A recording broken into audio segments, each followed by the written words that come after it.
Welcome everybody, ladies and gentlemen, and children of all ages.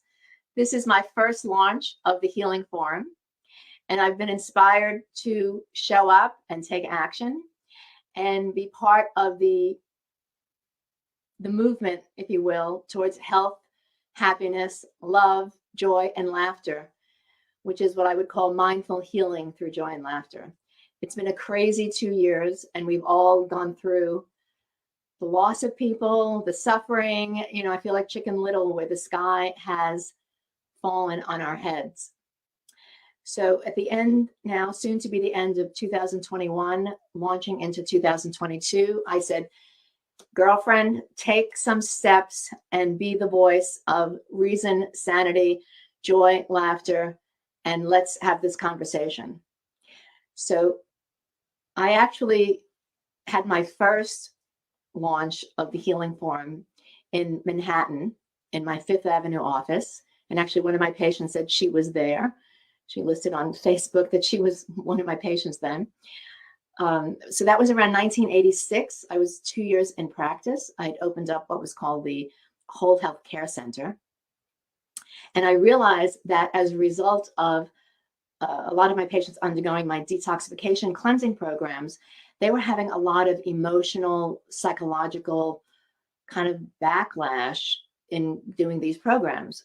So the programs were basically getting rid of caffeine and sugar and gluten and, all of the wheat products. And the idea was a 3-week protocol. It was a vegetarian protocol. And, what I'd say was it was just a matter of 3 weeks of getting off the wheel of life, like getting off the regular things that we all do unconsciously every day. And it was usually a 3-week, sometimes longer, but my standard program was 3 weeks. But the idea was that patients were coming through with a lot of emotional, psychological issues, and in some cases trauma, where they were remembering things about their childhood. They were stressed, they had headaches, they had all these other effects that I didn't necessarily think was related to the detoxification program. And so I started this class in my office. I had a large waiting area, and I called it the Healing Forum.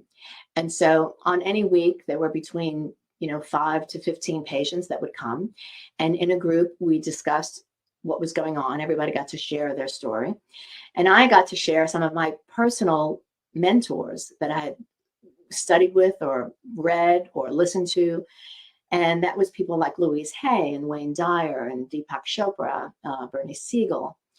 And, my mentor with biochemistry, Jeff Bland. I mean, he basically, taught me everything I know about clinical nutrition. And so it was, what I would say is my first call to action, really, in terms of my practice, because it brought that spiritual dimension into what was a physical, it was a body, mind, spirit, but it really brought the spirit and the spirituality into my practice big time. And I had an array of different types of cases with patients. I mean, I had people that, 25 were diagnosed with multiple sclerosis, and I had people that had cancer. I had an ongoing and continued, I was down in the Village, West Village of Manhattan. So I saw the beginnings of HIV show up. And so I thought, there's got to be more than just what was out there. And, especially with my HIV patients, they were told, oh, you've got 3 months to live. And so go home and get your things in order. And I thought, oh no, there's got to be something else. And so I really kind of burrowed into delving into what needed to happen at that point. And so clinical nutrition really became the primary focus of my practice, but as well, the spirituality, because I just, my heart suffered when I thought that a doctor would tell a patient, you've got 3 months to live. And I thought, no one can play God. Let's put our bootstraps up and let's see what we can do. And that was really the beginning for me. I think of that as the beginning of my, what I call now, body, heart, soul healing. And I went on to do that for a number of years, and I loved it. It was one of those things where the interaction with my patients was so profound. And we're taught as doctors, don't get personal with patients, keep it on the up and up, don't share your personal life. And fortunately or unfortunately, that was never the way that I was. So I'm one of those people. I mean, I love my patients, and we interacted in so many different ways that I felt like I was inspiring, and I could uplift everyone. And I would always say, I'm like your mother confessor. I will listen to you without criticism and judgment. And I'm just here to help you. I'm not here to tell you you're right or wrong, because there ultimately is no right or wrong. I mean, even in clinical programs, there's no right or wrong. There's not one size fits everybody. And so that was the journey for me. And that continues to be that journey for me.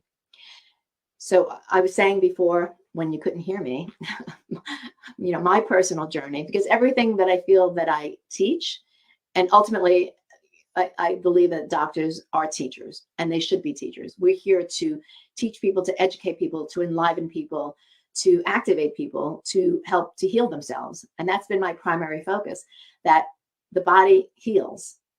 And that's just basic biochemical fact. The body, when you start to study it, and that's what turns me on, when you study the body, you understand that all the mechanisms there, making white blood cells, making red blood cells, the communication, the messenger system, it's all there designed in a miraculous way to heal. The body's purpose is to help heal. And so it doesn't really stop as you age. I mean, we put ideas into our heads. If we keep ourselves healthy and we keep body, heart, soul going, we can really recreate ourselves at any age. And that's my point and my purpose. That's my passion. You can recreate yourself at any age. And I'm here to stand before you as a 110-year-old woman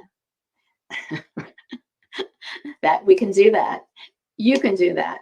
You can do that for sure. And I'm not 110, but I'm closer to that than I am to being 2, let's say. Anyway, so I just want to go through my personal history. Is that my father came from China, and my mother was first generation Italian. And so I grew up in a household where I remember my father cooking herbs, Chinese herbs, in this Chinese crock pot, earthenware, for days, and kind of, steeping and simmering drinks that were kind of nasty looking and not so great smelling. But it helped her with her arthritis. She had been in a car accident when she was a baby, 2 or 3 years old. She was a toddler. And my mother was a healthy cook. I mean, we had basically raised up, on a Mediterranean diet. But for some reason, and I still don't know how or why, because I wasn't surrounded by death and I wasn't surrounded by trauma, but I had the thinking in my head of, I'd imagine death and dying all the time. It was a dark place that I could go to, and a scary place. It was physically scary to me, and it was emotionally scary. And I would have nightmares. I remember like almost every night having a nightmare, waking up in the middle of the night and crying.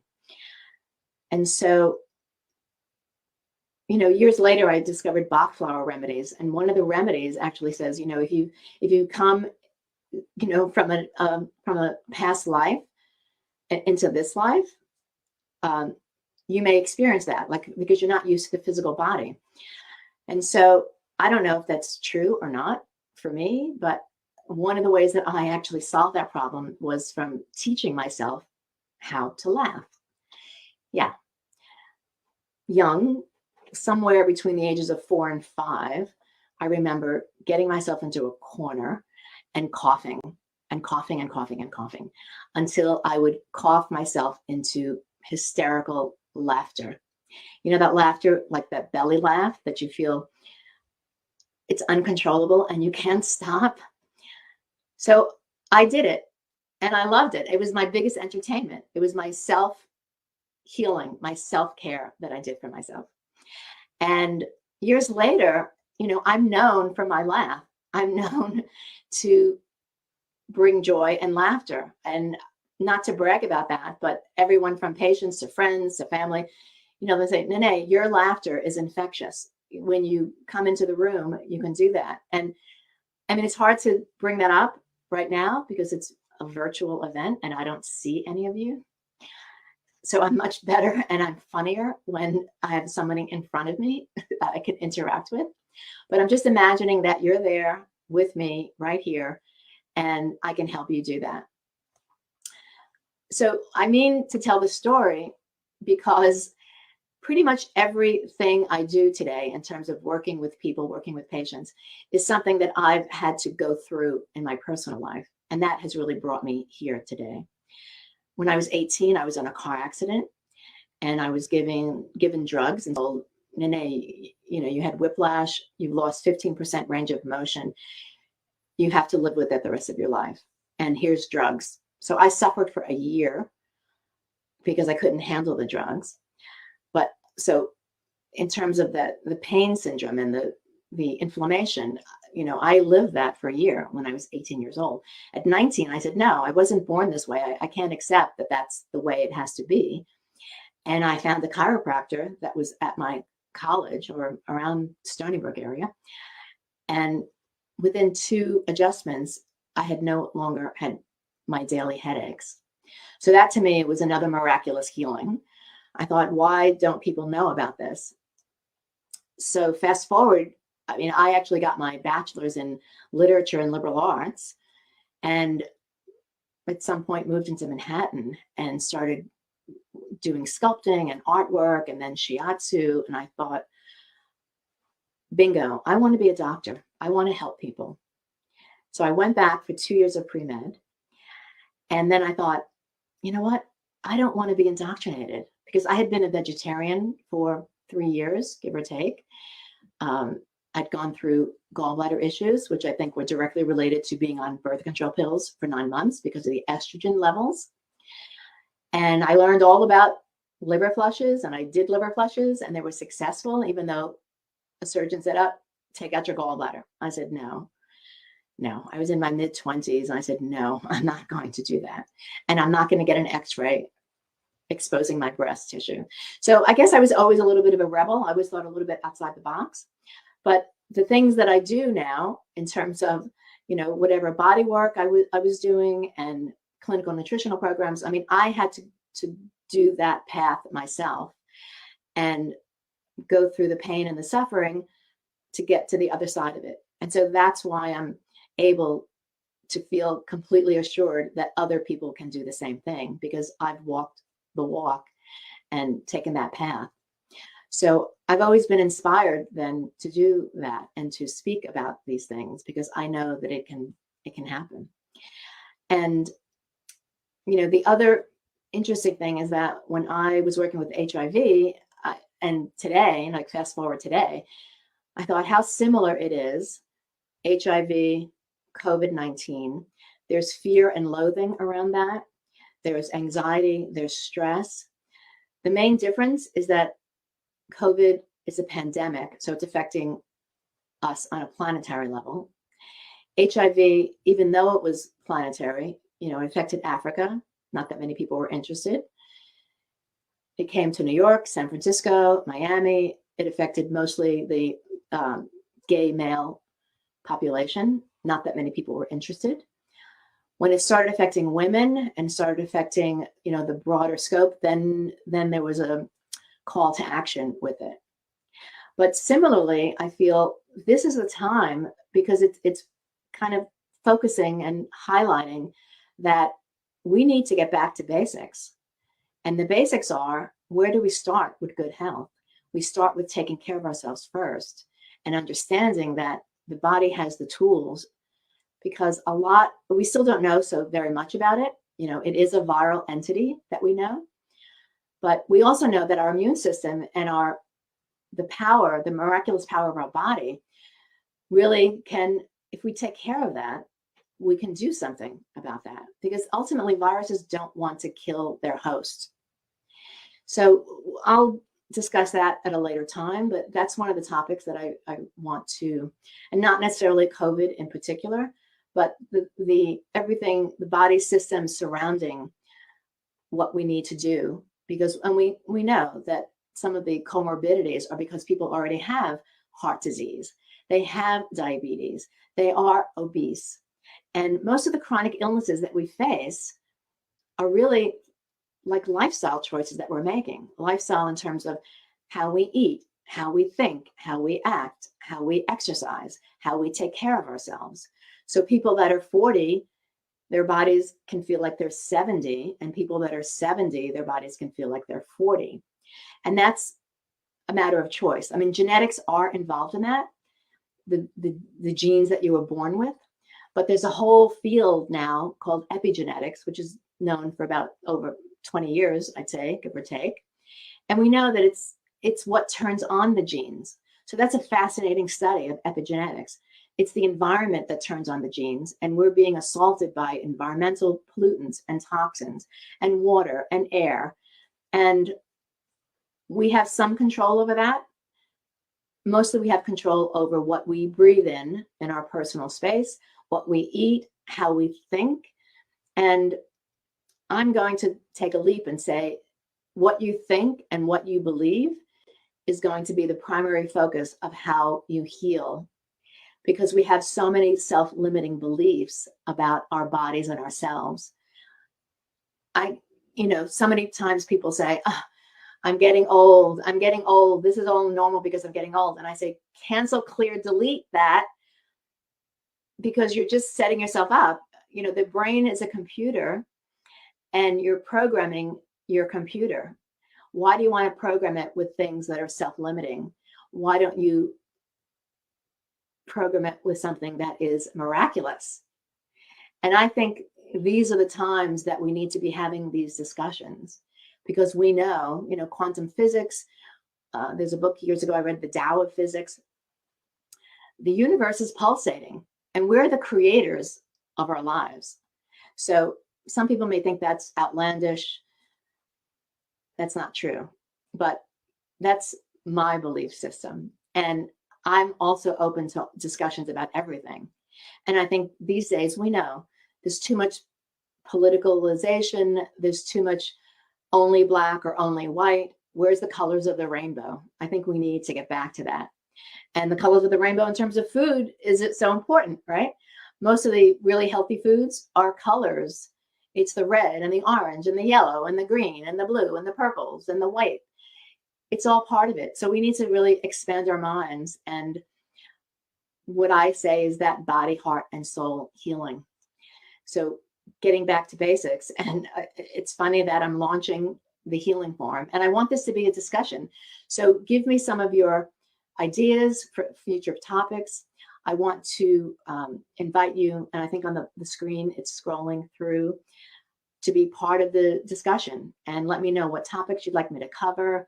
And I want it to be, eventually this will turn into a Zoom. I thought I would start with Zoom, but I'm doing some Facebook Lives. So, and YouTube is live right now also. So I'm taking a big leap of faith into the world and taking a stand for all of this. So the idea is, make your body a better place to live. And that was something I captioned back in the 80s at my Whole Health Care Center. So it's old, but it's new and it's current. And it's the conversation that I think we're all here and ready to have with it all. And the other thing, I started with two friends, business called HEALS School of One. So I came up with this acronym. HEALS stands for health through education and actualization, love, and self-realization. And the idea that School of One, because it has to start with you. It's not me, it's you. So I want to leave with that note. We can all do this. We can do this together. And let's be messengers into the world, because the world really needs to hear this today. Maybe now more than ever, because I think we can energize this into a health wellness movement. And, let's let go of things that no longer serve us. Some of the drugs, some of the interactions. I mean, technology is fantastic, and they're really fine tuning and fine pointing some of this laser technology, I would say. And it will happen without drugs. So as long as something doesn't make you sicker, let's think about it. Let's embrace it. There's something called energy medicine. And energy medicine is this energetic kind of hidden field. It's not something we can touch or feel, but it's that intuitive sense that as a culture we haven't really embraced before. You know, the Eurasian culture has embraced it somewhat, being psychic or intuitive or having feelings about things. You know, that feminine principle has been let go of to some extent. And so I think in the new century, in the new model, in the age of Aquarius, if you will, it's time to put all these ideas and thoughts into action. And I want to see you around the corner at 140, living it up, drinking a little glass of vino with me, you know? It's all about the joy and the laughter and the happiness that's to come. So I can't see any more comments here. It's a little bit hard to respond to messages. So I hope you're all still here. But the idea now is please join my group. There's a post on a link to subscribe, and you'll have exclusive access to upcoming masterclasses and webinars. And I plan on doing a 1 and a 3-day live virtual event upcoming soon. So you'll be part of all of that. And what did Helene say? To be free to laugh and not be judged. Go against the ordinary and become exceptional. Yes, I love it. That's the thing. I mean, it's time for us to all stand up, move out, move along, and inspire other people. And in that way, become healthy. Again, activate your life, activate your health, recreate yourself, let go of everything that no longer serves you, and just continue to move forward. So some of the topics I want to do also is in terms of, you know, heart health, cardiovascular, because we know that the heart is linked to our heart healing. So there's some different tools that are, you know, the synchronization of the heart and the coherent C of the heart, the vibration. So this is all, you know, again, it's old teachings that are coming alight to new in terms of energy medicine. So thank you so much. I will be here again next Tuesday, probably a shorter version. I'll have a topic. I may start to do next week. I'm thinking about doing steps to optimize your immune system. So I think that's pertinent. But again, what's coming is Zoom, so I can have more interaction with everybody in terms of Q&A. And thank you so much for coming. All right. Take care. Ciao, ciao for now.